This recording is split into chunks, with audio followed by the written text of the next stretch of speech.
ప్రభునందు ప్రియమైన దేవుని సంఘానికి మరియు సార్వత్రిక సంఘమునకు ప్రపంచములో పలుచోట్ల దేవుడు నమ్ముకున్నటువంటి విశ్వాసులందరికీ యేసుక్రీస్తు నామములో శుభములు తెలియజేస్తూ ఉన్నాను. ముఖ్యంగా నా ముందటగా కూర్చున్నటువంటి మిమ్మల్ని దేవుడు దీవించాలని నేను ఎంతగానో కోరుకుంటున్నాను. నా మనవి దేవుడు విని మీరు తప్పనిసరిగా దీవించబడాలని నా ఆశ. దేవుని పరిశుద్ధ గ్రంథములో మీరు 1 సమూయేలు 7వ అధ్యాయము 12వ వచనాన్ని చదవటం జరిగింది. రైట్? అందరూ చెప్పండి. ఎన్నో అధ్యాయము? 1 సమూయేలు 7వ అధ్యాయము 12వ వచనం. ఇప్పుడు వాక్యాన్ని ఏ దైవజనుడు చెప్తున్నా, నేను చెప్తున్నా, ఇంకొకరు చెప్తున్నా, ఆయన నా వైపమ్మ. ఆయన తీసిన సబ్జెక్ట్ ఏమిటి, ఆయన తీసిన గ్రంథం ఏమిటి? 1 సమూయేలు అంటే ఇది పాత నిబంధన గ్రంథం. కొన్ని సంఘటనలు పాత నిబంధనలో ఉన్నాయి, కొన్ని సంగతులు కొత్త నిబంధనలో ఉంటాయి. ముందుగా ఇది పాత నిబంధనలోది. పాత నిబంధనలో కూడా చాలా ప్రాముఖ్యమైనవి ఉన్నవి. వాటి నుంచి మనం నేర్చుకోవాల్సినవి చాలా ఉన్నాయి. సమూయేలు గారి కాలం అంటే మనకు మధ్యలోనికి ఎవరు రావాలంటే, ఆ కాలంలో దావీదు ఉన్నాడు, రాజైన సౌలు ఉన్నాడు. సమూయేలు ఒక ప్రవక్త.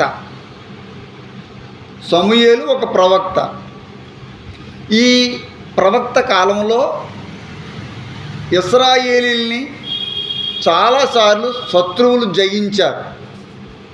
ఇశ్రాయేలీలు ఓడిపోయినటువంటి పరిస్థితి వాళ్ళకి వచ్చింది. ఉదాహరణకి ఫిలిస్తీన్లు మాటిమాటికి ఇశ్రాయేలుతో యుద్ధం చేసేవారు. ఈ 7వ అధ్యాయం చూసినప్పుడు సేమ్ థింగ్. ఇశ్రాయేలీల మీద ఫిలిస్తీన్లు దండెత్తి యుద్ధం చేసి వాళ్ళని ఓడించారు. వారు కాంటబట్ట పొజిషన్లో దుఃఖాక్రాంతులైపోయి చాలా బాధగా ఉన్న పరిస్థితులలో సమూయేలు అనేటువంటి ఆ గొప్ప దైవజనుడు వీరి యొక్క మొరను విని వీళ్ళ యొక్క అవసరతను దేవుడికి తెలియజేయడానికై దేవుడికి సర్వాంగ బలిని అర్పించి వారి కొరకు ప్రార్థన చేసి వారికి విడుదల కలిగేలాగా చేయటంలో సమూయేలు సఫలీకృతుడవుతాడు. వాళ్ళకి ఇశ్రాయేలుకు ఉన్నటువంటి సమస్యను పరిష్కరించడంలో ఒక దైవజనుడు ఎంతగానో కృషి చేశాడు.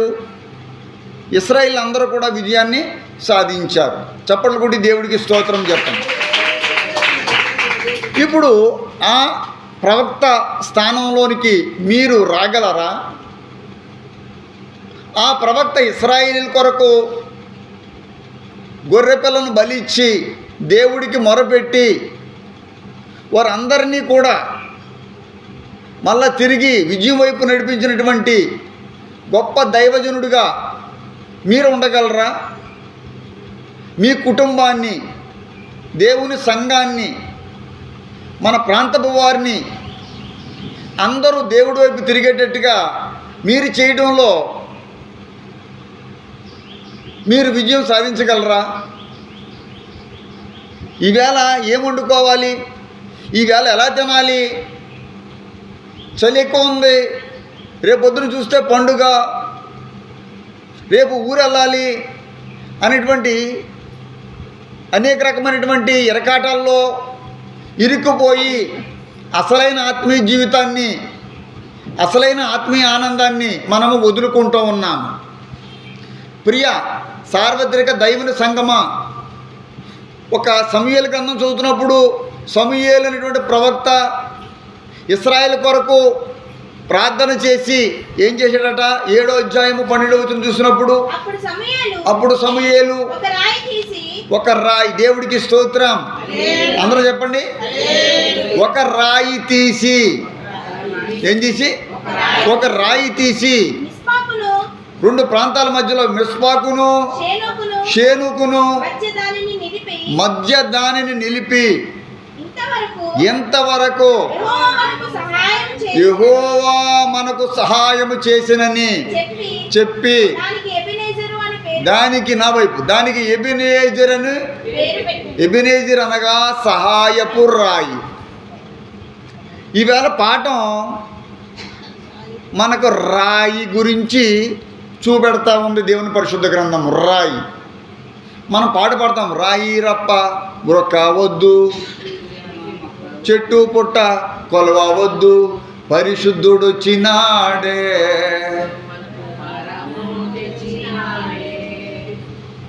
పరిశుద్ధుడు వచ్చినాడే అని పాట పాడుతున్నాం. ఒక పాటలో రాయి గురించి చూశారు. దేవుని వాక్యము మరి ఇక్కడ ఒక రాయిని తీసుకుని రెండు ప్రాంతాల మధ్యలో దాన్ని ఏం చేశాడట, రాయి తీసి అనే పదాన్ని మీరు అండర్లైన్ చేయాలి. రాయి తీసి, ఏం తీసి? రాయి అంటే చాలా కఠినమైనది, గట్టిగా ఉంటుంది. రాయి అనేది కఠినత్వానికి సాదృశ్యం. తీసి, హల్లెలూయా చెప్పండి, నా వైపు చూడమ్మ. రాయి తీసి,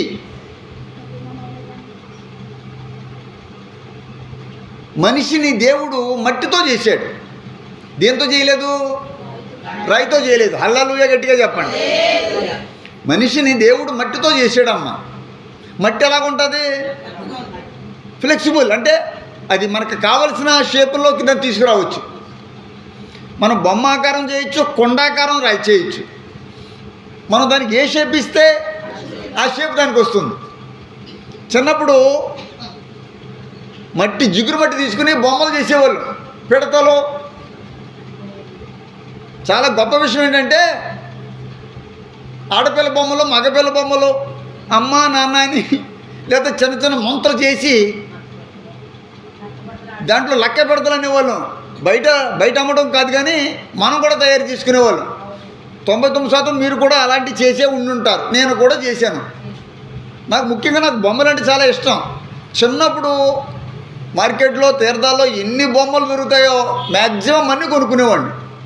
నాకు అంత ఇష్టం. ఇంకా బాగా చెప్పాలంటే ఆ బొమ్మలంటే ఇప్పటికీ కూడా నాకు ఇష్టమే మామూలుగా, ఎందుకంటే చాలా ఆకర్షణగా ఉంటాయి. సరే, ఆ బొమ్మలన్నీ దేంతో తయారు చేసేవాళ్ళంటే మట్టితో చేసేవాళ్ళు. దాంతో మట్టితో చేసేవాళ్ళు. ఇప్పుడు మట్టి అయితే మెత్తగా ఉంటుంది, రాయి అయితే గట్టిగా ఉంటుంది. ఇప్పుడు ఎబెనేజర్ అనేటువంటి పేరు పెట్టినటువంటి ఆ రాయికి రాయి తీసి, హల్లెలూయా హల్లెలూయా. యెహోషువ గ్రంథము లేఖనాలు 4వ అధ్యాయము 3వ వచనం కూడా చూస్తే లేఖనంలో ఏం కనబడుతుందంటే ఆయన యెహోషువ గారు ఏం చేశారో చూద్దాం. ఏం చేశారమ్మా? యెహోషువ గారు రాళ్ళను తీసి వాటిని యువతలకు తెచ్చి వాటిని పెట్టుడని అతను చెప్పడం మనం 4వ అధ్యాయం 3వ వచనం చూస్తున్నాం. చదువు ఒకసారి. యాజకుల్లో దానికి ముందు వచనం కూడా చదువు ఒకసారి. జనులందరూ దేన్ని? యోర్దాన్. ఓకే. యెహోషువతో ఎవరు చెప్పారు? దేవుడు. ఎవరితో? యెహోషువతో. ఏమని? ప్రతి గోత్రమునకు ఒక్కొక్క మనుషుడు చొప్పున 12 మనుషులను ఏర్పాటు చేసి యాజకులు కాలు నిలిచిన స్థలమున యోర్దాను నడుము నుండి ఎన్ని? ఇక్కడ కూడా మనకి ఏం కనబడుతున్నాయి? రాళ్ళు. ఇందాక రాయి, ఇప్పుడు రాళ్ళు. 12 రాళ్ళు తీసి 12 రాళ్ళు తీయడం అంటే ఏంటి? బయటికి తీయడం, తొలగించడం. బయటికి తీయి అంటే ఏంటి అర్థం? ఏంటంటే బట్టలన్నీ ఎక్కడున్నాయి? పెట్లో ఉన్నాయి, బాక్స్లో ఉన్నాయి, సూట్ కేసులో ఉన్నాయి. దాంట్లో మీరు ఏదో నెక్లెస్, ఏదో డబ్బో దాచారు, కనబడతలేదు. మీ అమ్మాయో మీ అమ్మగారో వచ్చి బయటికి తీయండి అంటది. బయటికి తీయమ్మా బాబు, కంగారు పడిపోతా ఉంటాను కదండి. ఇప్పుడు అన్నీ బయటికి తీసినప్పుడు అది ఉందో లేదో, ఏంటమ్మా ఉందో ఏముందో చప్పట్లు కొట్టి దేవుడి స్తోత్రాలు.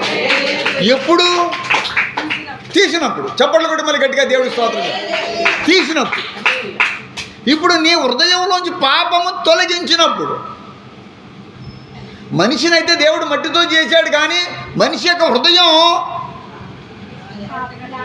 రాయిలాగా కఠినంగా అయిపోయింది. మనిషినైతే దేవుడు మట్టితో చేశాడు, కానీ మనిషి యొక్క హృదయం అగోచరంగా, అవిధేయతగా, అక్రమముగా, అనాలోచితంగా, అవిశ్వాసంగా, అబద్ధకరంగా, అన్యాయంగా మారిపోవడం కఠినత్వానికి సాదృశ్యం. దేవుడికి ఇవ్వలేని హృదయాలు.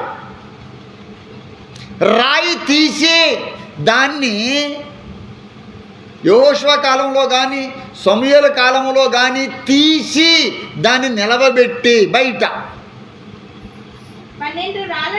12 రాళ్ళను తీసి హల్లెలూయా, ఇంకా లోపల దాయడం కాదు.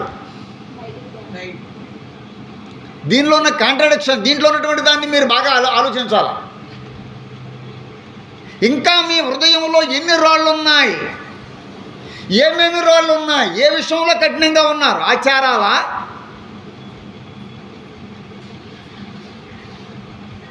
లోకాచారాలా, సాంప్రదాయాలా, సంపూర్ణత లేని జీవితం.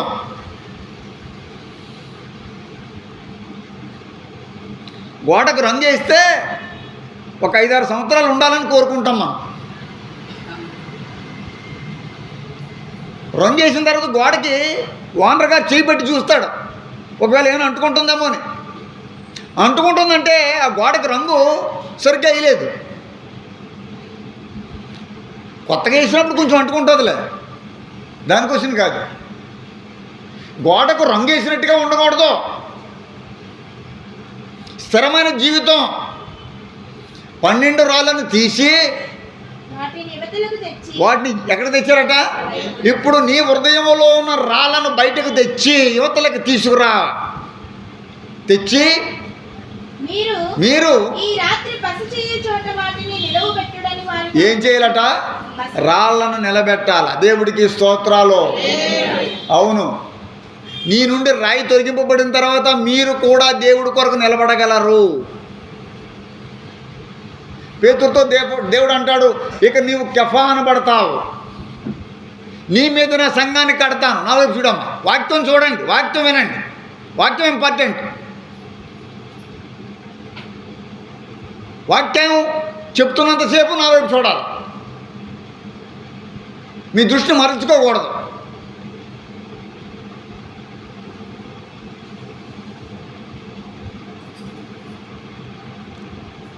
హృదయంలో ఉన్నదాన్ని బయటికి తొలగించి నువ్వు దేవుడి కొరకు నిలబడాలి అని లేఖనం చెబుతోంది.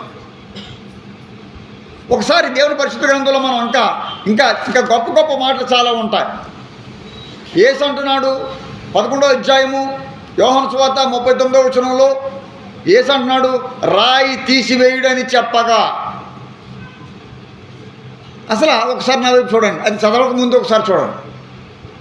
రాళ్ళు, ఈవేళ వాక్యం దేని గురించి విన్నారమ్మా? రాయి లేక రాళ్ళు. రాళ్ళు ఎన్ని రకాలంటే ఏ విధంగా ఉంటాయంటే పునాది రాళ్ళు, సమాధి రాళ్ళు, సరిహద్దు రాళ్ళు, చాలా రకాలుగా ఉన్నాయి రాళ్ళు. రంగు రాళ్ళు.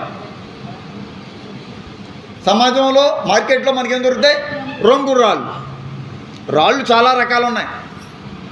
మనం రాళ్ళ గురించి చదువుతున్నాం కాబట్టి వాక్యంలో ఆల్మోస్ట్ అన్ని రకాల రాళ్ళ గురించి కూడా వివరించబడింది. పగడం, కనకం, రత్నం, వాటి పుష్యరాగం గురించి కూడా దేవుడి గ్రంథంలో ఉన్నాయి. పద్మరాగం, పద్మం అన్నీ ఉన్నాయి, లేదంటే ఏమి లేదు. కెంపు పచ్చ అనే మాటలు కూడా ఉన్నాయి. అన్ని రాళ్ళ గురించి సమాధి రాళ్ళు ఉన్నాయి, ఏటమ్మా పునాది రాళ్ళు ఉన్నాయి, ప్రాకారానికి రాళ్ళు, ఇలాగ ఎన్నో రకరకాలు ఉన్నాయి వాక్యంలో. ఇప్పుడు మనం దేని దగ్గరికి వచ్చాము? యేసు అంటున్నాడు ఏ రాయది? ఒక మనిషి చనిపోయి అవతల పెట్టబడ్డాడు. మనిషి కనబడకుండా ఏం మూసారు? రాయి. లోపల ఎవరున్నారు? లాజరు.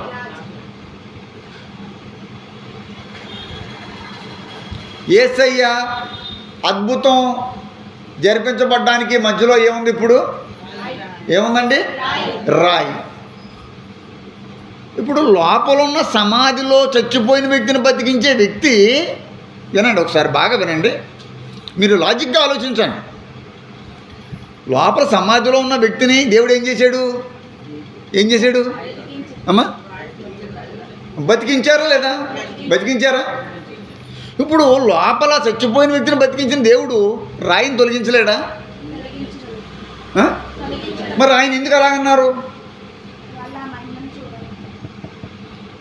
ఆయనే రాయి వెళ్ళిపోను కాక అనొచ్చు కదా. ఈ రాయి నువ్వు పెట్టుకున్న రాయి. హల్లెలూయా. ఇది మనుషులు పెట్టిన రాయి. నీకు నువ్వుగానే రాళ్ళు అడ్డుగా పెట్టుకుంటే అది నువ్వే తీసుకోవాలి తప్ప ఎవరు తీయలేరు. దేవునికి నీకు మధ్యలో కులం అనే రాయి అడ్డుగా ఉంది, మతం అనే రాయి అడ్డుగా ఉంది, సాంప్రదాయం అనే రాయి ఎలాగమ్మా అడ్డుగా ఉంది. మేమండి వీళ్ళని చేసుకోమండి. మనకు మనమే సంప్రదాయాలు ఆచారాలు మనం పెట్టుకున్నాం. మనుషులందరికీ దేవుడు ఒక్కడే, మనుషులందరూ ఒక్కటే, మనుషులందరికీ దేవుడు ఒక్కడే, మనుషులందరూ కూడా ఒక్కటే. కులాలు మతాలు సాంప్రదాయాలు ఆచారాలు మనుషులు పెట్టుకున్నారు. ఇప్పుడు ఈ సాంప్రదాయం అడ్డు అనే రాయ తొలగింపబడితే మీరు వెలుగు చూస్తారు. చప్పట్లు కొట్టి దేవుడికి ఇస్తారు. లోపల ఉన్న మనిషిని బిగ్గరగా లాజరు అని పిలిచిన దేవుడు రాయిని పక్క జరపలేడా? అంతా ఎందుకు? ఆయన రాయిని ఎవరు తొలగించారు? రాయి తొలగి ఉండటం చూసి ఎవరు రాయిది? యేసయ్యను లోపల పెట్టినటువంటి సమాధి రాయి దొర్లింపబడెను. చూడు సమాధిని రాయి ఏం పడింది? అబ్బా ఎంత మంచి పడింది తెలుసండి. చూడు సమాధిని మూసిన దొరలింపబడెను. యేసు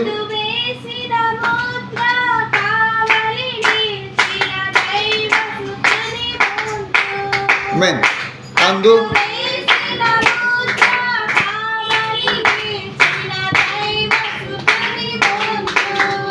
గీతం గీతం జయ జయ గీతం చెయ్యి తట్టి పాడెదము. మళ్ళీ గీతం గీతం జయ జయ గీతం యేసురాజు లేచెను హల్లెలూయా జయము పఠించెదము. యేసురాజు లేచెను జయము పఠించెదము. గీతం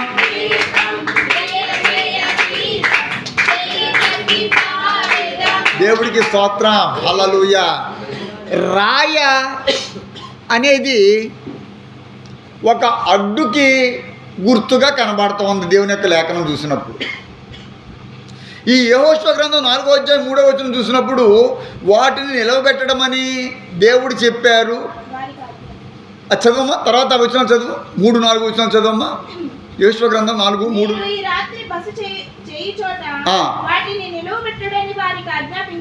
ఓకే. కావున సిద్ధపరచబడిన 12 మనుషులను ప్రతి గోత్రమునకు ఒక్కొక్క మనిషిని పిలిపించి వారితో ఇట్లనెను, యోర్దాను నడుమనున్న నీ దేవుడైన యెహోవా మందసము ఎదుట దాటిపోయి ఇశ్రాయేలు గోత్రముల లెక్క చొప్పున ప్రతి వాడును ఒక్కొక్క రాతిని భుజము మీద. అప్పుడు వాళ్ళు అడుగుతారు తర్వాత టైంలో ఏంటంటే ఇవన్నీ ఎందుకని అడుగుతున్నారు. ఈ రాళ్ళు ఎందుకని అడిగారా? ఈ రాళ్ళు ఇలా ఎందుకు నిలబెట్టడం అని అడిగినప్పుడు ఇక్కడ జాగ్రత్తగా చూడండి, యెహోవా మందసం ఎదుట యోర్దాను నీళ్లు దాటిన యోర్దాను నీళ్లు ఏక రాశిగా ఆపబడిను. దాటుచుండగా గనుక ఈ నీళ్లు ఈ రాళ్ళు చిరకాలం వరకు ఇశ్రాయేలీల కొరకు చిరకాలము జ్ఞాపకార్థంగా. రాళ్ళు దేనికి సాదృశ్యంగా వచ్చాయి?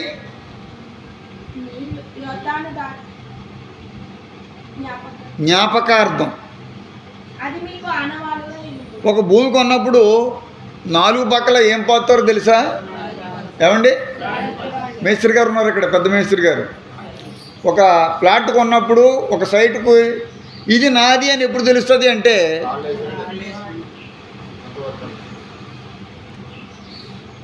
నువ్వు ఏ రాతిని నిలబెడుతున్నావు దేవుడి కొరకు. నువ్వు తొలగించవలసిన రాయి ఉంది, నువ్వు నిలబెట్టవలసిన రాయి ఉంది. హల్లెలూయా. నీలో నుండి తొలగించబడవలసిన రాయి ఒకటి ఉంది, 2 ఉండొచ్చు, ఇంకా ఎక్కువ ఉండొచ్చు. దేవుడి కొరకు నువ్వు నిలబడవలసిన విధానంగా రాయిగా, బలమైన రాయిగా నువ్వు ఉండాలి. ఒక రాయి ఒక మనిషి బయటకు పట్టడానికి అడ్డుగా ఉంది. యేసయ్య గారు అంటున్నారు, ఆ రాయిని తొలగించండి. దేవుడికి స్తోత్రం. హల్లెలూయా. చాలా రాళ్ళు ఉన్నాయి. క్రీస్తేసే ముఖ్యమైన మూలరాయి అని ఎఫెసీయులకు రాసిన పత్రిక 2వ అధ్యాయం 20వ వచనంలో మీరు చూడగలరు. ఎన్ని రాళ్ళు బైబిల్లో మనకు కనబడతాయో మీకు అన్నిటినీ చూపిస్తాను. క్రీస్తేసే ముఖ్యమైన మూలరాయి అయి ఉండగా అపోస్తలులను ప్రవక్తలను వేసిన పునాది మీద దేవుడికి స్తోత్రాలు. మీరు కట్టబడాలి అంటే ఏ రాయి అవసరం? ఇప్పుడు ముఖ్యమైన మూలరాయి, ముఖ్యమైన మూలరాయి. దాని మీద మనం కట్టబడాల. ఎవరో వేసిన రాయి మీద కాదు, ఎవరో నీకేసినటువంటి పునాది మీద కాదు, అబద్ధపు పునాది మీద కాదు, మనుషుల బోధ మీద కాదు. నువ్వు ఏ రాయి మీద పట్టబడాలో దేవునికి వాక్యం క్లియర్గా చెప్తుందండి.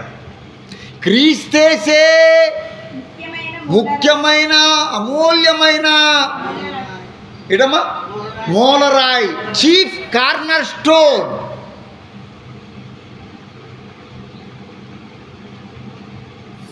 బండ మీద కట్టిన ఇల్లు కదలలేదు అంటే రాయి మీద. ఇసుక మీద కట్టిన ఇల్లు కదిలిపోయింది. మీరు కదలకూడదంటే you have to start building your house on the foundation of God. Yesukristu అనేటువంటి మూలరాయిని బేస్ చేసుకుని మీరు కట్టబడాలి. చప్పట్లు కొట్టి దేవుడికి స్తోత్రం. మీరు కట్టబడడానికి చాలా రాళ్ళు ఉంటాయి.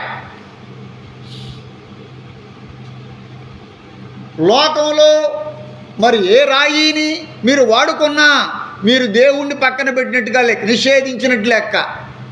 ఇంకో రాయి ఉంది, నిషేధించబడిన రాయి. మూలకు ఎన్ని రాళ్ళు ఉన్నాయో లేఖనాల్లో చూపిస్తాను. దావీదు గొలియాతును కొట్టడానికి ఒడిసిలో రాయి పెట్టాడు. ఎన్ని రాళ్ళు తీసుకున్నాడు తెలుసా? హల్లెలూయా. ఎన్ని రోజులు తీసుకున్నాడండి? ఒక రాయ గొల్యాతు ప్రాణాన్ని తీసేసింది. ఇప్పుడు యేసుక్రీస్తు అనే మూలరాయి మీద నువ్వు కట్టబడితే సాతాను శత్రువు చీకటి శక్తులన్నీ లయమైపోవా? మీరు ఆలోచించండి.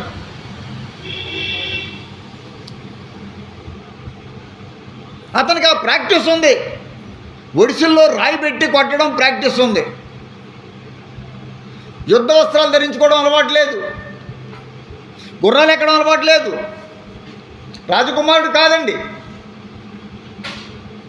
యుద్ధాలు చేసిన వాడు కాదు. యుద్ధాలు చేసిన వాళ్ళందరూ భయపడుతున్నారు. బట్ ఒక చిన్నవాడు ఒక రాయి తీసి కొట్టినప్పుడు అంత ఎత్తున్నటువంటి గొల్యాతు, అంత బలవంతుడు, అందరిని భయపెట్టే బలవంతుడు ఎన్ని రోజుల నుంచో భయపెడుతున్నాడు. అలాంటి వ్యక్తిని ఒక రాయితో క్లియర్ చేసేసింది. ఆ రాయిగా నువ్వు ఉండగలవా? ఆ రాయిగా నువ్వు మారుతావా?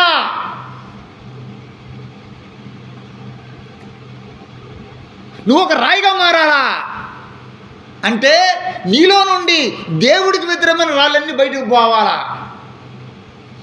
నేను ఎప్పటికీ మర్చిపోలేను ఒక సంఘటన. మళ్ళా చెప్తూ ఉంటాను. నన్ను నేను హెచ్చించుకోవడానికి కాదు, కానీ నేను ప్రార్థన చేసి పంపించేసిన దెయ్యం మరలా ఇంకొకరు దూరిందట. అయితే అక్కడ ఉన్న దైవజనుడు అంటాడట, ఎవరు నువ్వు అంటే, అయ్యగారు పంపించారు కదా ఎమ్మానేలు గారు, ఆ దెయ్యాన్ని ఇక్కడెక్కడ తిరుగుతున్నాను అన్నదట ఇంకొకరిలో దూరి.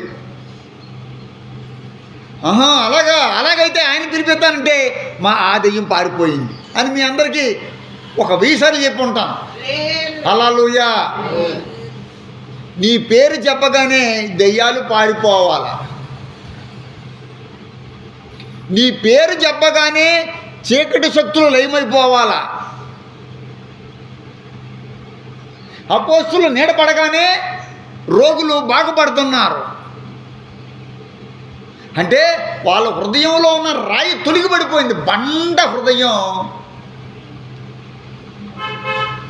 మెత్తని హృదయంగా, వాక్యం చెప్పాను మొన్న, మాంసపు ముద్ద వంటి మెత్తని గుండె నేను మీకు ఇచ్చేదను. మాంసపు ఎటమ్మా రాతి గుండె తీసేనా ఉందా? 36 చదువు ఒకసారి. ఎహెజ్కేలు గ్రంథం ఏముంది అక్కడ చూడగలవా? నూతన హృదయం మీకు ఇచ్చేదను. ఎన్నో అధ్యాయము? మరి నేను 36 కదా అన్నాను. 26ేనా? ఇప్పుడు హృదయ వాక్యం ఎక్కడుంది ఇప్పుడు నాకు? ఎక్కడో రాసి పెట్టుకుని తెచ్చుకుంటే ఎలా కుదురుతుంది? రాసి పెట్టిన పుస్తకం పడిపోతే ఏం చేస్తాం? అనుకోకుండా చెప్పిన మాటలే కదా, కావలసుకుని రాసుకొచ్చి చెప్పేది కాదు కదా. వాక్యం అనేది గుండెల్లో ఉండాలి. గుండెల్లో ఎప్పుడు ఉంటుంది? ఈ గుండెలో ఇంకోటి ఏమి ఉండకూడదు. ఈ గుండెలో ఇంకోటి నివసించకూడదు. ఒకసాట సంఘంలో వాక్యం చెప్తుంటే ఒక ఆవిడ నా దగ్గరకు వచ్చింది.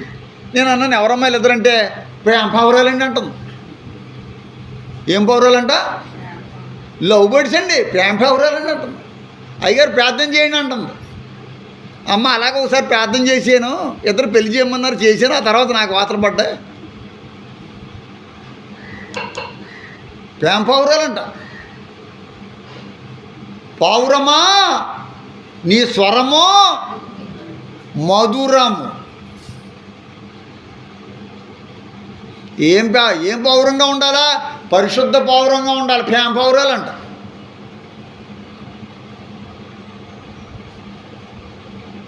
భవిష్యత్తు రోజుల్లో దేవుని సంఘాల్లో సినిమా పాటలు కూడా వేస్తారు చూడండి. అంత దారుణమైన పరిస్థితి వస్తుంది. భవిష్యత్తు రోజుల్లో సినిమాకు తగ్గట్టుగా, సినిమాకి ఏమాత్రం తగ్గనట్టుగా వ్యవహారాలన్నీ ఉంటాయి. ఇప్పటికే ఆల్రెడీ వచ్చేసింది. అయ్యగారు వస్తుంటే వెనకాల బాడీ గార్డులు ఇద్దరు పరిగెడుతున్నారు. అయ్యగారు కారు మీద వస్తుంటే నలుగురు డోర్ తీయడానికి. నేను అన్నాను, అయ్యగారికి బీపీ కానీ షుగర్ కానీ థైరాయిడ్ కానీ ఏమైనా ఉందా? కారులో ఎక్కి కారులోంచి దిగడానికి డోర్ తీసుకోలేడా? ఆయన డోర్ తీసుకోలేడా? పొగరా? అహంకారమా? నీకు ఇంకో డోర్ తీయాలా? నీకు తగ్గింపు లేనాడు నువ్వు ఎంత వాక్యం చెప్తే లాభమే ఉంది? నువ్వు తగ్గింపు లేనప్పుడు నువ్వు ఎంత వాక్యం ఉంటే లాభమే ఉంది? నువ్వు తగ్గించుకోవద్దా? నా వాడు చూడు, నీ హృదయంలో మొండితనం పోరాదు. దుఃఖపడు వారు ధన్యులు, వారు ఓదార్చబడుదురు. మొండి హృదయం సీమోన్, కుష్ఠరోగి అని సీమోన్కి మనకి ఆలోచిస్తే అతనిలో కనబడుతుంది. పశ్చాత్తాపం లేని హృదయం. యేసయ్య ఇంట్లోకి వచ్చిన తర్వాత జరిగిన సంఘటన, పాపపు స్త్రీ పశ్చాత్తాపడుతుంది. She's crying, she's weeping, the tears are coming. కన్నీళ్ళు కారుస్తూ ఉంది. నేను వచ్చిన దగ్గర నుంచి ఆవిడ కన్నీరు కారుస్తూనే ఉంది. నేను కూర్చున్న దగ్గర నుంచి తన కన్నీటితో నా పాదాలని కడుగుతూనే ఉంది. ఏది మెత్తన హృదయం, ఏది గట్టి హృదయం? ఇప్పుడు నేను అడుగుతున్నాను, పాప స్త్రీదేనండి మెత్తన హృదయం అంటారు అందరూ. నీది ఏ హృదయం అంటే కొంచెం అటుగా ఉందండి, కొంచెం ఇటుగా ఉందండి, కొంచెం లోకం వైపు ఉందండి, కొంచెం దేవుడి వైపు ఉందండి. హృదయము ఘోరమైన వ్యాధి కలదు. దేవుడి కార్యాలు నీ ఇంట్లో జరగాలన్నా, నీ ఒంట్లో జరగాలన్నా మెత్తని హృదయాన్ని నువ్వు పొందిన దానిగా ఉండాలి. మెత్తగా మారిపోవాలి. సాత్వికులు ధన్యులు. ఎవరమ్మా? సాత్వికులు ధన్యులు, వాళ్ళు భూలోకమును స్వతంత్రించుకొందురు. అంతే తప్ప గర్విష్ఠులు కాదు. చిన్నదానా, చిన్నవాడా, చిన్నది. బైబిల్లో మాటలో చిన్నదానా లిమ్మో, నువ్వు చిన్నదానిగా మారిపోవాలా. సుడిగాలిలో జడివానం అని పాట పాడుతున్నాం. ఏం పాట?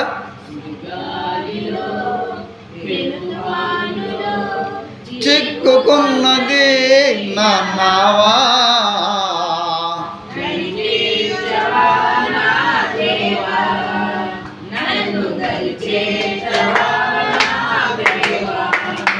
గాలిలో తుఫానులో. దేవుడికి స్తోత్రం.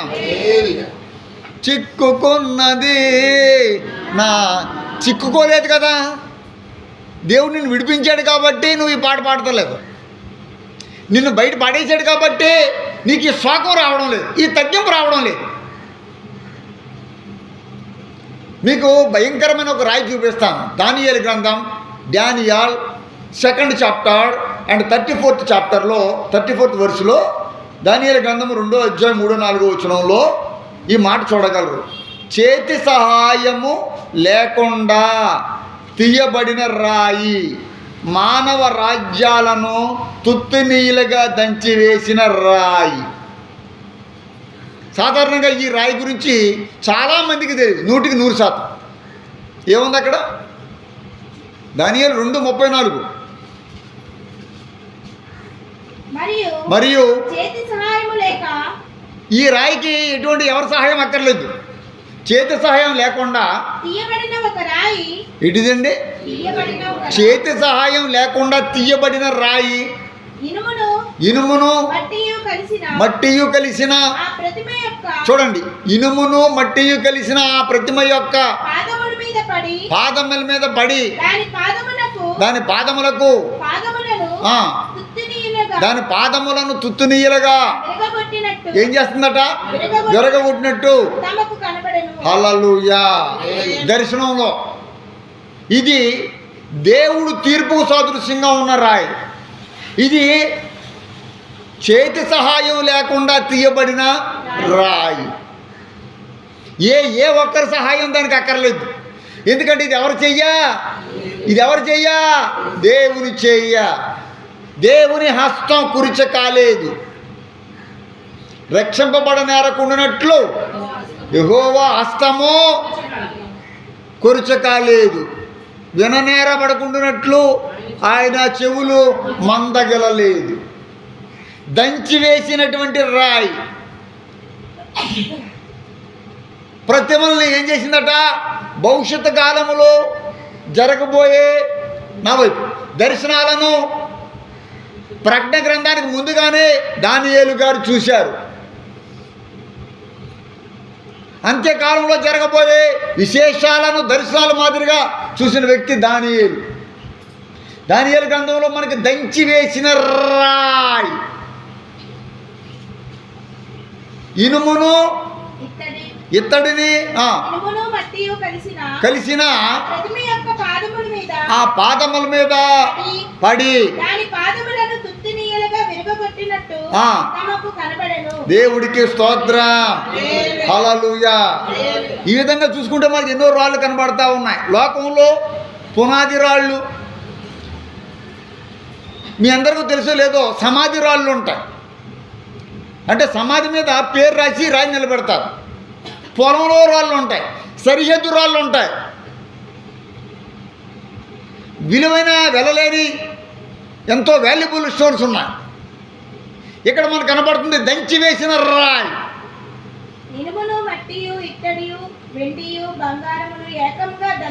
అది ఒక్కసారి కాదు, మొత్తం అన్నిటినీ కలిపి. అంటే ఎన్ని లోహాలతో తయారు చేసినటువంటి ప్రతిమైన సరే దాన్ని దంచి వేసినటువంటి రాయి, భవిష్యత్తు తుత్తునీలుగా చేసినటువంటి రాయి. ఆ రాయి గురించి నువ్వు తెలుసుకుంటే నీ గుండెల్లో, నీ హృదయంలో ఉన్న రాయి నువ్వు తొలగించగలవు బయటికి. యాకోబు రాత్రి ఇక్కడ 28 ఆదికాండం 18వ వచనంలో ఒక రాయిని తలగాడగా తీసుకున్నాడు. అన్నయ్యకు భయపడిపోయి పారిపోతున్నాడు. ఒక ప్రాంతానికి వచ్చేటప్పటికి 28:18 చదువు. తెల్లవారినప్పుడు యాకోబు లేచి హల్లెలూయా ఏం చేశాడు? అంతే, రాయి తీసి. మొట్టమొదటి ఏం చదివాం మనం? రాయి తీసి. ఎవరు? సమూయేలు. చెప్పండి కూడా దేవుడికి స్తోత్రం. సేమ్ పదం వచ్చింది చూసారా? నువ్వు రాయి తీస్తే ఏం జరుగుతుందో నేను చెప్తున్నాను. కడుపులో కంతి ఉంది, కంతి తీయగానే మనిషి ఆటోమేటిక్గా బాగైపోతారు. గర్భాశయంలో కంతులు వస్తాయి, కడుపులో కంతులు వస్తాయి. ట్యూమర్స్, వాటిని ఏమంటారంటే ట్యూమర్స్ అంటారు. బ్రెయిన్లో ట్యూమర్స్ ఉంటాయి. బ్రెయిన్లో ట్యూమర్ వచ్చింది ఒక అతనికి. ఆ టైంలో అతను విపరీతం తలపోటు, టెన్షన్, పడిపోవడం, ఫిట్స్ రావడం జరిగాయి. ఎలాగైతే డాక్టర్స్ అందరూ కలిపి ఆ యొక్క కంతిని తీసేసిన వెంటనే కొన్ని రోజుల్లో అతడు సంపూర్ణ స్వస్థచిత్తుడిగా ఉంటున్నాడు. తొలగించిన తర్వాత వచ్చే ఆనందం చాలా గొప్పది. రాయి తీసి, ఏ రాయినైతే తలగడగా తీసుకున్నాడో, ఇప్పుడు తలగడ లేకపోతే ఏం పట్టదు? నిద్ర పట్టదు. తలగడ దేనికి సాదృశ్యం? సుఖానికి సాదృశ్యం. ఇప్పుడు ఏమి లేకపోయినా నేల మీద పడుకోవచ్చు, కానీ ఏముండాలి? అవునా కదా? అంటే ఏంటిది? సుఖం. తలగడని, రాయిని తలగడగా చేసుకున్నాడు, సుఖం పొందాడు. ఏ రాయితో? అక్కడ తీసుకున్న ఒక రాయితో. ఇప్పుడు ఆ రాయి తీసి, హల్లెలూయా, ఇక రాయిని తీసేసి, అమ్మో ఇక్కడ మనం సౌఖ్యంగా ఎద యాక్షన్ చేయడానికి కుదరదు. అక్కడ రాయిని తీసి నిలిపే, అమ్మా దాని కొన మీద నూనె పోసి,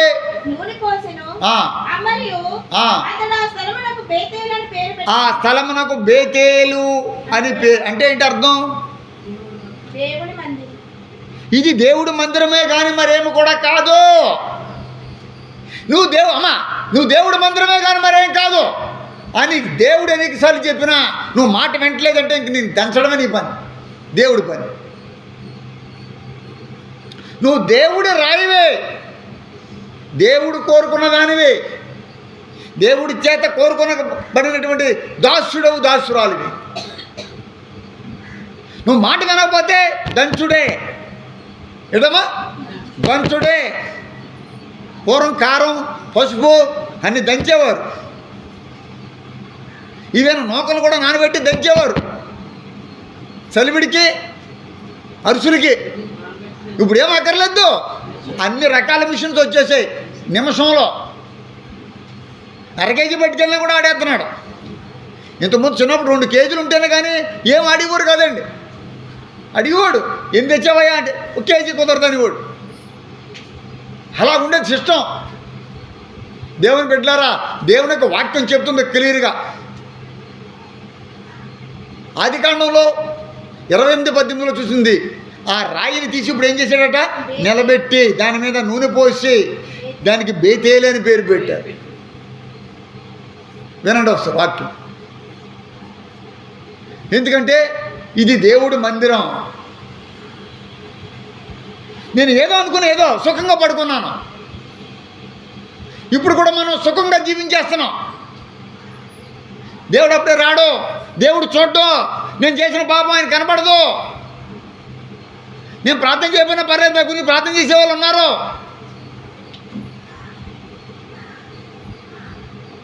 పౌలు గారు అంటున్నారు, మీరు నా కొరకు ఏం చేశారు, ప్రార్థన, మీ ప్రార్థన వలన అంటాడు ఆయన. 2 కొరింథియన్స్ 1st చాప్టర్ 11వ వచనం 12వ వచనం మేము గతంలో మీ చేత చదివించాను. కావాల్సింటే తెరువు ఒకసారి. 2 Corinthians 2 Corinthians 1st chapter 11th words and 12th words.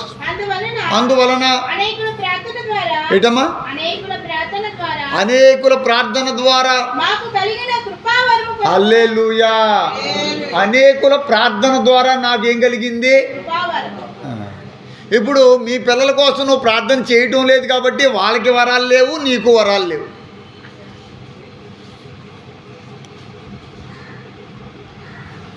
నా వైపు చూడమ్మా, వరం కావాలా. అనేకుల ప్రార్థన వల్ల నాకు కృపావరం దొరికింది. వరం అంటే ఆశీర్వాదం. నేను ఆశీర్వించే వారిని వరం కాదా? నువ్వు అనేక మందికి ఆశీర్వాదకరంగా ఉంటావు. 18 ఆదికాండం. నీ వలన సమస్త జనులు హల్లెలూయా. ఒక్క మనిషి వలన అమ్మా, ఒక్క మనిషి లోబట్టం వలన. మరి నువ్వు లోబడితే కొంతమంది అయినా దీవించబడతారుగా. ఇప్పుడు అబ్రహాము మనిషే, మనం మనుషులమే. అబ్రహాంతో దేవుడు చెప్తున్నాడు, నిన్ను బట్టి సమస్త మానవులు. అబ్రహాము నిశ్చయముగా బలము గల గొప్ప జనమగును. ఏటమ్మా, అతని మూలముగా భూమి మీద కొంత ప్రాంతాల వారు కాదు. ఇప్పుడు భూమి మీద ఉన్న సమస్త జనులు అంటే ఇప్పుడు దేవుడు కేవలం ఇశ్రాయేలుకే దేవుడా, అమెరికన్స్కే దేవుడా? సమస్త జనులను దీవించడానికి దేవుడు తన జనులను ఏర్పాటు చేసుకున్నాడు. దానిలో భాగంగా నువ్వు ఒక్కదానివే. నీ ద్వారా జనులు దీవించబడాలా. నువ్వు రాయి తొలగిస్తే ఆ వరం నీ దగ్గరకు వస్తుంది. నువ్వు నెగ్లెక్ట్ చేయొద్దు, నువ్వు నిర్లక్ష్య పెట్టొద్దు. నేను చెప్తున్న మాటలు. ఇప్పుడైనా నువ్వు వెళ్ళి దేవుడిని అడుగు. దేవుడు నిన్ను ఒకవేళ నిన్ను క్షమించవచ్చు. ఎవడాడు? గారిడి సీమోను. వెంటనే వెళ్ళు. వెళ్ళి దేవుడి దగ్గర నువ్వు క్షమాపణ అడుగు.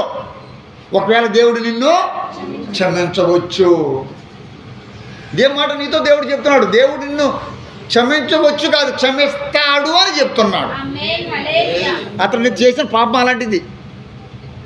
ఇప్పుడు మనకి ఇచ్చిన అవకాశం, దేవుడు నిన్ను క్షమిస్తాను, రా రా ప్రయాసపడి భారం మోసుకున్న సమస్త జనులారా మీరు నా యొద్దకు రండి, నేను మీకు విశ్రాంతి. కన్ఫర్మేషన్ ఇంకేం కావాలి నీకు? నేను క్షమించవచ్చండి అని ఎవడు అంటలేదు, నేను అంటలేదు, ఆయన అంటలేదు. క్షమిస్తున్నాను, నేడే నువ్వు నాతో పరదేశంలో ఉండొచ్చు అని అనలేదు. ఉందు అని ఆ నిశ్చయత దేవుడు ఇస్తున్నాడు. హల్లెలూయా. ఆ నిశ్చయత నువ్వు పొందాలా, నిశ్చయత రావాలి నీలోనికి. దేవుడే నా పక్షమైన విరోధెవ్వడు, దేవుడే నా పక్షమైన నిశ్చయతలోకి రావాలా. ఏం నిశ్చయత? నన్ను దేవుడు నిజంగా నన్ను నిశ్చయంగా అంతేనా? నువ్వు దీవించబడతావు అంతేనా? నువ్వు ఇతరులను దీవించవా? ఇతరులు నీ ద్వారా, నీ కుటుంబస్తులు, సమాజం ఉందండి, పెద్ద సమాజం. ఎంతోమంది ప్రార్థన ద్వారా మనం అందరం రక్షణలోకి రాగలిగాం. కొంతమంది హతసాక్షులు అయిపోయారు, కొంతమంది దేవుడికి మొరపెడుతున్నాయట, కొంతమంది సమాధుల్లో ఆత్మలో. నాదా ఎందాక తీర్పు తీర్చక ఉంటావు, ప్రకటన గ్రంథం. నాదా సత్యస్వరూప్, నాదా సత్యస్వరూపే, ఎందాక నువ్వు తీర్పు తీర్చక ఉంటావు. భూమి అట కన్నీరు కారుస్తుందట ఈ పాపాన్ని మొయ్యలేక. మీకు అన్నట్టుకుండా కాదు, ఈ రోజులు చూడండి, రాబోతున్న రోజుల్లో ఒక్కబోతతో కొన్ని వందల మంది చచ్చిపోతారు. భయంకరమైన ఒక్కబోత, ఎండ వేడి ముచ్చేస్తుంది. మనుషులు పిప్పి కింద చేసేంత సూర్యుని యొక్క టెంపరేచర్ పెరిగిపోతుంది. మనుషులు పెట్టలా రాలిపోతారు. యాక్సిడెంట్స్ రేటు ఇప్పుడున్న దానికంటే 5 రెట్లు పెరిగిపోతుంది. పరిశుద్ధాత్మ దేవుడు మాట్లాడుతున్నాడు. 5 రెట్లు ఎక్కువైపోతాయి. చనిపోయిన వారు ఫ్లెక్సీలు వీధికి ఎక్కువైపోతాయి. దోమలు చీమల ద్వారా కాదు, పల్సర్ బళ్ళు, చాలా వేగవంతంగా వెళ్తున్న బళ్ళ ద్వారా ప్రమాదాలు అనేక మందికి వచ్చేబోతున్నాయి. వీటన్నిటిని నివారించడానికి దేవుడు నిన్ను ఎన్నుకున్నాడు. నువ్వు చదువుకున్నావో లేదో, నువ్వు గొప్ప ఉన్నతమైన కుటుంబానికి చెందిన నువ్వు అక్కర్లేదు, నువ్వు ఏమీ అక్కర్లేదు. నీ దగ్గర నీ గుండె తీసి పక్కన పెట్టు. నీ రాతి గుండె ఒకటే, రాతి హృదయం తీసేస్తే ఈరోజు దేవుడు నిన్ను రాతిగా వాడుకుంటాడు. తన రాతి బండ మీద నిన్ను కట్టబోతున్నాడు. Started, already work started. పిప్పి చేయటం, బతికేమైపోతుందో భయపడిపోయాడు యాకోబు. రాత్రిగడ అలా భయపడుతూ సౌఖ్యం కోసం ఓ తలగాడు తీసుకున్నాడు, రాయిని పడుకున్నాడు. ఓ తెల్లరగడ్డ లేచి తపాలు ఏం చేశాడో మొత్తానికి. ఈ లోపల రాత్రి వచ్చిన దర్శనాన్ని బట్టి వెంటనే తెల్లవారుజామున అతను లేచి భయపడి, నీకు భయం ఉందా? నీకు దేవుడు అంటే భయం ఉందా? దేవుడి సన్నిధి అంటే భయం ఉందా? దేవుడు వాక్యం అంటే భయం ఉందా? సన్నిధికి పరిగెత్తుకుని రావచ్చు, వాక్యం వినవచ్చు. వాక్యాన్ని లోపడకపోవడం, వాక్యానికి భయపడాలా? చెప్పిన వాక్యం నీకని నువ్వు స్పందించాలా?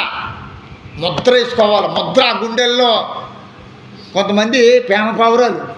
ఏం పౌరాలు? ప్రేమ పౌరాలు. వాళ్ళ పేరు రాస్తారు, శాంతి, దయ్యమని, మోహన్ రే, ఆడి పేరు ఏదో పేరు రాసుకుంటారు. అలాగా ప్రేమ ముద్ర, ఇంకది పోదో సెరగని ముద్ర రాసి. సుశీల, దేవి, నా మొగుడు దేవుడు రాయించుకుందో ఒకవిడ రాయించుకుంది.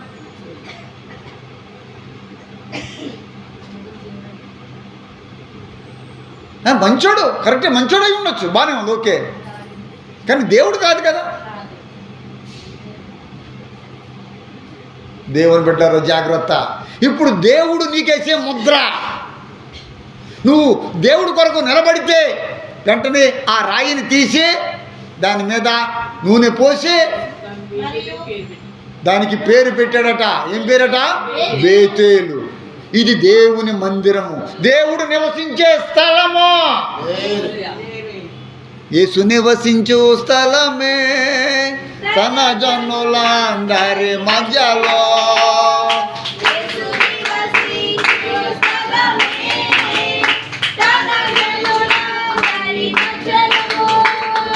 ప్రభువే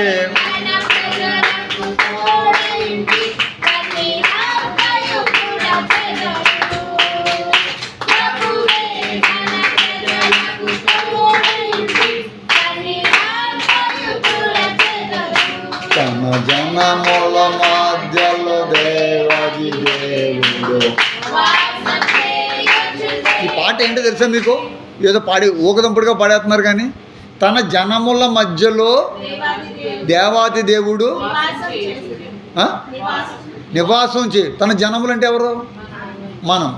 ఎక్కడ నివాసించాలా? ఇప్పుడు మందిరం ఎవరు? మనం. మందిరం ఏంటంటే మందిరం ఇదేనా మందిరం? మళ్ళీ మొదలుకే ఎవరు మందిరం?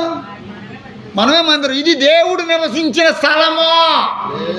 బేతేలోని దానికి ఏం చేశాడండి? ఏ రాయినైతే సౌఖ్యంగా వాడుకున్నాడో ఆ రాయిని తీసి బయట పాడిచ్చాడు, సుఖాన్ని పక్కన పెట్టేశాడు. ఒక గంట సేపు సుఖాన్ని పక్కన పెట్టలేవు, సౌఖ్యాన్ని పెట్టలేవు, సినిమా టీవీ సీరియల్ పక్కన పెట్టలేవు. ఇక్కడో ఫోన్ అక్కడో ఫోను, ఏ ఫోన్ మోగుతుందో తెలుతులేదు. తల్లి పిల్లల్ని చంపేస్తున్నాయి, పిల్లలే తల్లిని చంపేస్తున్నారు. రోజు రోజు ఇదే న్యూస్. ఎంత భయంకరమైన రోజులు. దేవుడు నిన్ను బతకనిచ్చాడు, తన కృపను క్షేమాన్ని నీ మీద విశ్రంపజేస్తున్నాడు. ఆలోచించు. దేవుని ఆరాధించడం మానొద్దు. దయగల దేవుడు, అంతేకాదు ఆయన రోషం గల దేవుడు అని కూడా వాక్యంలో ఉంది. నిషేధింపబడిన రాయి మూలకు తల రాయి అయిందని వాక్యం చెబుతుంది. ఈ రోజున దేవుడి పరిశుద్ధ గ్రంథం చూస్తున్నప్పుడు రాళ్ళు అనేవి దేనికి ఉపయోగించేవారంటే ఆ రోజుల్లో చేతికి అందిన రాయిని దేనికి వాడేవారు తెలుసా? చేతికి అందిన రాయి దేనికి వాడేవారు తెలుసా అమ్మా? చెప్పాలి, మిగతా వాళ్ళు కూడా చెప్పాలి. చేతికి అందిన రాయిని ఏం చేసేవారు? ఆవిడ చెప్పింది కరెక్టే, కొట్టడానికి. ఎందుకు? పాపం చేసిన వాళ్ళని రాళ్లతో కొట్టమని గ్రంథమే చెప్పింది. ఇప్పుడు రాయి శిక్షకి గుర్తు. నీ రాయి తొలగించాడంటే నీ మీద శిక్షను దేవుడు. రాళ్ళంటే 7 రాళ్ళ గురించి చాలామంది ప్రసంగాలు చెప్పేస్తూ ఉంటారు.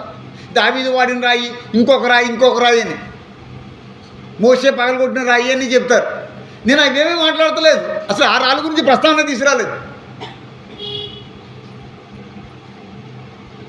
దంచడం ఏ రాయి ఎట్టండి? అది ఏం రాయి ఎట్టండి?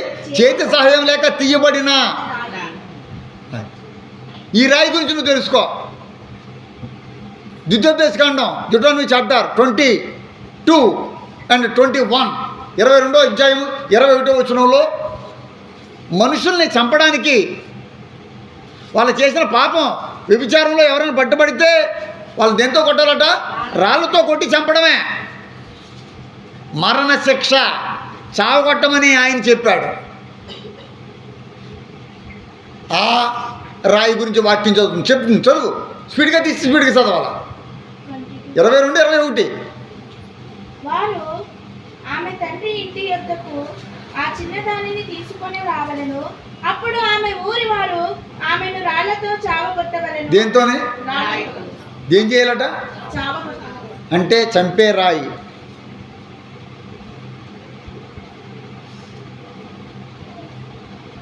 అంటే మనిషిని చంపడానికి కూడా రాయే. ఇప్పుడు ఇన్ని రాళ్ళ గురించి మనం చదువుకుంటున్నాం. ఏ రాయిగా నువ్వు ఉన్నావు?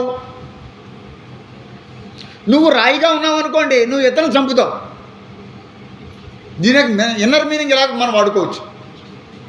నువ్వు ఇంకా రాతి హృదయంతో నింపబడిపోయి ఉన్నావు అనుకోండి, మన వల్ల ఇతరులు చస్తారు తప్ప ఎవరు బతకరు. యేసు ప్రభువారు మనం బతికించడానికి వచ్చాడు. పునరుద్ధానమును జీవమును నేనే అని చెప్పాడు. నా యందు మరణించిన వాడు తిరిగి, వాక్యం చాలా క్లియర్గా చెప్తుంది, మూలరాయి. ఇందాక ఎఫెసీయుల పత్రిక 2వ అధ్యాయం 20వ వచనం మీరు చదివారు. ఎటువంటి రాయి అండి? క్రీస్తేసే ముఖ్యమైన మూలరాయి. నీ జీవితం బాగుపడడానికి ఒక్కసారి అందరూ నా వైపు చూడండి. పాడైపోయిన జీవితం, మలినమైపోయిన జీవితం, అందరి చేత విసర్జింపబడినటువంటి జీవితం ఒకవేళ అయితే, ఈ వాక్యం వింటున్నవారు నా ఎదురుగుండా ఉన్నా, లేకపోతే మన టీవీ ఛానల్ చూస్తున్న వాళ్ళైనా సరే, అందరూ అందరూ నేను ద్వేషించినా కూడా, ఇప్పుడు దేవుడు నీకు ఒక అమూల్యమైన రాయిగా నువ్వు ఎంచుకుంటే, దాని మీద నిన్ను దేవుడు కట్టబోతున్నాడు. పేతురు, నీ మీద నా సంఘాన్ని కడతాను. ఒక పిరికి పేతురుతో దేవుడు ఇచ్చినటువంటి వాగ్దానం, కెఫా అనబడతావు నీవు. You will be called as Kepha. ఇది దేవుని యొక్క వాగ్దానం. ఈ ఆదివారం మీరు ఇక్కడికి వచ్చినందుకు, డిసెంబర్ 31కి వచ్చినందుకు కార్డు వస్తుంది, తప్పులేదు, తప్పని నేను అన్నా. కానీ ఏ రోజు నువ్వు ఒబీడియంట్గా విధేయతతో వాక్యం విన్నావో, కొంతమంది వాక్యం వినకుండా మధ్యలో వెళ్ళిపోతారు, వాళ్ళకి రాదు. ఇప్పుడు దేవుడి సందులో నువ్వు కంటిన్యూస్గా కూర్చున్నావు, తన వాగ్దానంతో నేను దేవుడు దీవించబోతున్నాడు. You will be called Kepha, not only Peter. దేవుడు అందరు బలహీనలే వాడుకున్నాడు, పిరికి వారిని వాడుకున్నాడు, చదువు లేని వారిని వాడుకున్నాడు, గొల్లను వాడుకున్నాడు, పామరులను వాడుకున్నాడు, సమరీలను వాడుకున్నాడు, పాపులను వాడుకున్నాడు, రోగులను వాడుకున్నాడు, నిస్సహాయులను వాడుకున్నాడు. నిన్నెందుకు వాడుకోడు? నీ నిస్సహాయతను మర్చిపో. దేవుడు నిన్ను బలమైన రాయిగా వాడుకోవాలని ఇష్టపడుతున్నాడు. ఎందుకంటే అపోస్తుల కార్యం 4వ అధ్యాయం 11వ వచనంలో, in the book of acts 4th chapter 11th వర్స్లో, తృణీకరింపబడిన రాయి ఏముంది అక్కడ?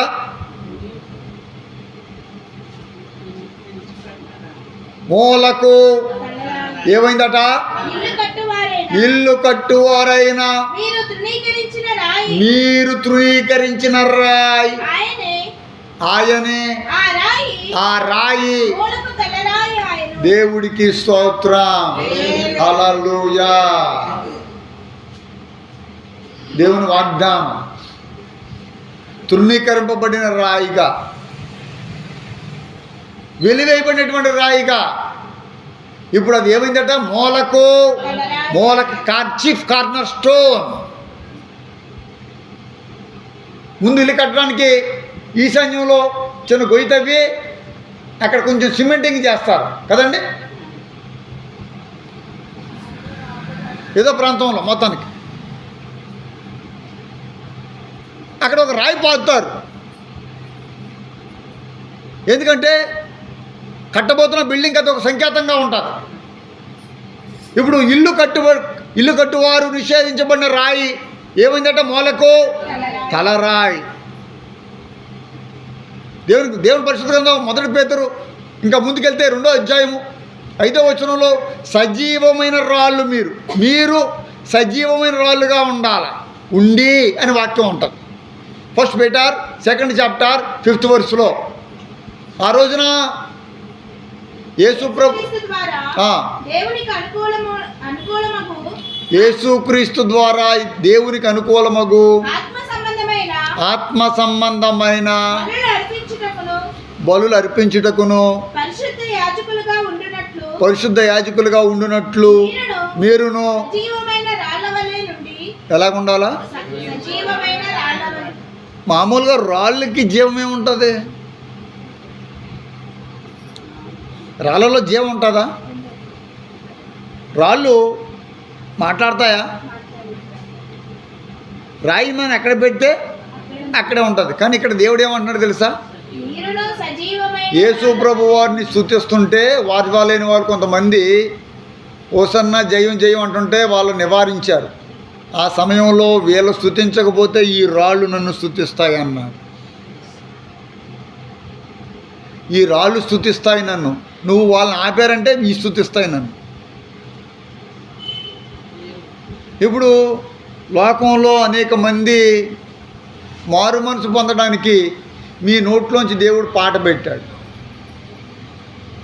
మీరు రాయి వంటి జీవితం గతంలో ఉండేవారు, దేవుడికి అనుకూలమైనటువంటి వారు కాదు.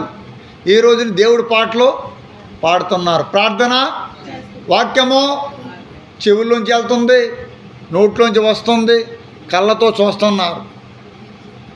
సజీవమైన రాళ్ళు. మనము రాళ్ళుమే, ఆ రాయి ఎవరో కాదు, మనమే. ఇప్పుడు ఆ జీవిస్తున్న సజీవమైన రాయి ఎవరంటే మనమే. మళ్ళా మాట అంతా చదువు ఒకసారమ్మా. మీరును సజీవమైన రాళ్ల వలె నుండి. మీరును అంటే ఎవరిని? మనల్ని. మీరును సజీవమైన రాళ్ల వలె ఉండి. అదే బాగా చదువుకోండి. మీరును సజీవమైన రాళ్ళ వలె ఉండి ఆత్మ సంబంధమైన మందిరముగా కట్టబడుచున్నారు. మీరు కట్టబడుతున్నారా? అంటే ఇప్పుడు ఏం చేయబడాలా? కట్టబడాలి. గతంలో ఏం చేయబడ్డారు? కూల్చబడ్డారు, కూల్చివేయబడ్డారు. మీరు ఎవరినైతే నమ్ముకున్నారో వాళ్ళు మిమ్మల్ని కూల్చేశారు. ఇప్పటికీ కూలుస్తూ ఉంటారు. ఓ పక్కన వాళ్ళు కూలుస్తున్నారు, కానీ ఓ పక్కన దేవుడు నిన్ను.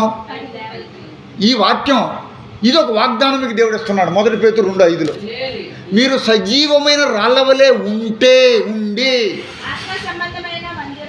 ఆత్మ సంబంధమైన మందిరముగా. ఆత్మ సంబంధమైన మందిరం దేవుడు కట్టుకుంటున్నాడు మీలో, మీ ద్వారా. మీరు కట్టబడడం దేవుడికి ఇష్టం. అందుకే ఆయన కొట్టబడ్డాడు. మనల్ని కట్టడానికి ఆయన కొట్టబడ్డాడు. చిరకతో నీదాహం తీర్చిన ఈ లోకం సిలువలో సిలువలో సిలువలో నా ప్రభువా శ్రమలలో శ్రమలలో శ్రమలలో నలిగేవా సిలువలో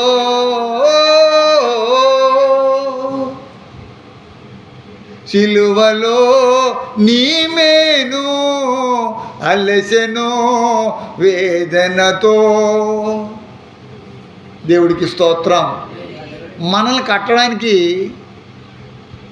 ఆయన కష్టపడ్డాడు. ఒక పిల్లలో వృద్ధులకు రావాలంటే తల్లిదండ్రుల చేతులు నల్లగా మారిపోతాయి. తల్లిదండ్రులు ఎంతగా కష్టపడితే పిల్లల భవిష్యత్తు అంత బాగుంటుంది. నీ పరమ తండ్రి నీ గురించి చేతుల్లో గాయము, కాళ్ళల్లో మేకులు, తలపైన కిరీటం. ఆయన కూల్చబడ్డాడు. ఓ మరణమా నీ ముల్లెక్కడ. మరణాన్ని ఆయన ఓడించాడు, మరణాన్ని జయించాడు. ఈ రోజున మనందరికీ కావలసింది జయ జీవితం. యేసయ్యలో జయం ఉంది, యేసయ్య నామములో జయము ఉంది, యేసయ్య నామములో స్వస్థత ఉంది, యేసులో ఆశీర్వాదం ఉంది, యేసు నామంలో రక్షణ ఉంది. ఇంకేం కావాలి మనకి? ఆశీర్వాదం ఉంటే అన్నీ ఉంటాయి. రక్షింపబడితే ఈ లోకంలో చనిపోయిన ఆ రాజ్యంలో మళ్ళీ తిరిగి ఆయనతో పాటు నివసించగలుగుతాం. కట్టబట్టం దేవుడు మందిరంగా నువ్వేం చేయబడాలా? నీవే దేవుడు మందిరానివి, నీవే దేవుడు మందిరానివి. దేవుడి సన్నిధిలో మోకరించి ప్రార్థించవలసిందే. దుమ్ము దులుపుకుంటూ, బూజులు దులుపుకుంటూ 25 సంవత్సరాల నుంచి చేసిన సేవ నిన్ను ఇంచు కూడా పైకెత్తలేకపోయే, ఇంచు పైకెత్తలేకపోయే. ఎంత చేసినా దేవుడు కృప నీ మీద లేకపోతే నువ్వు దీవించబడలేవు. ఎవరికైనా దేవుడు దీవెనలు కావాలంటే దేవుడు కృప, కృప, దేవుడు కృప అవసరం. ఎప్పుడు ఏడిపే, ఎప్పుడు ఏడిపే అంటే నువ్వు దేవుడు మందిరానికి కాదు. దేవుడు మందిరంగా నిన్ను కట్టాలనుకుంటే నువ్వు కట్టబడడానికి ఇష్టపడతలేదు, లొంగుతులేదు. జాతి అహంకారం, కుల అహంకారం, పొగరు, నాకు పిల్లలు ఉన్నారు, నాకు అబ్బాయిలు ఉన్నారు, వాళ్ళు ఇంత పొడుగున్నారు, వాళ్ళు ఇది చేసేస్తారు, అది చేసేస్తారు. నీ కృపలేనిదే నేను బ్రతకలేనయ్యా అంటున్నాడు. నీ కృపలేనిదే. మనం కూడా ఎవరి వలన బతుకుతున్నాం? ప్రార్థన. పరిశుద్ధుడా వందనాలు.